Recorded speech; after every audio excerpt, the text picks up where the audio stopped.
problem with insurance costs to lower those costs. Dana, let me just, if I can add one thing to something you said earlier. If we've seen in the ACA marketplace where there was a baseline 83% subsidy, that when you take away the extra 5%, which is what the enhanced premium subsidies represent, it doesn't really affect enrollment. In fact, we're still roughly at around 23, 24 million people. And that's despite the fact that all the fear mongers were saying we're going to lose 8, 10, 12 million people. No one seems to have left the exchange. But that doesn't speak to the cost. The costs are still high. So my question is, can you give me one specific example of a solution that the president has put forward that is lowering the cost of health insurance and healthcare costs beyond prescription drugs? There's something called a CSR, which is a way of making sure that insurance works more efficiently. The Affordable Care Act is a good example of this.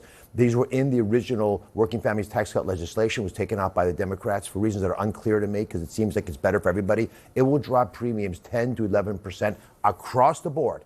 So I'm giving you a insurance hack that works to reduce insurance premiums for the American people 10 to 11%. We want it back in. We want that to, it was originally designed and supposed to be in the Working Families Tax Cut legislation. We want that back. The other thing, Dan, is transparency is vitally critical. When I'm called into the operating room, and I'm a surgeon, as you know, the first thing we do, if I'm helping a colleague, is we open the wound and put more light in the wound. Transparency. We got to see what we're doing.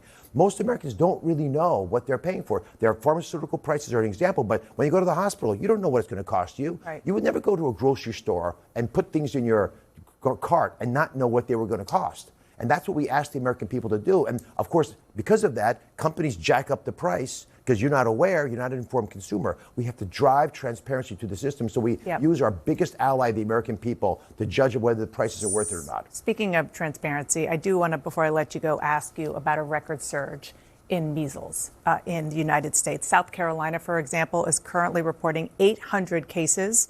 It's the worst outbreak since measles was declared eradicated more than 3 decades ago. Is this a consequence of the administration undermining support or advocacy for measles and other vaccines? I don't believe so. We've advocated for measles vaccines all along.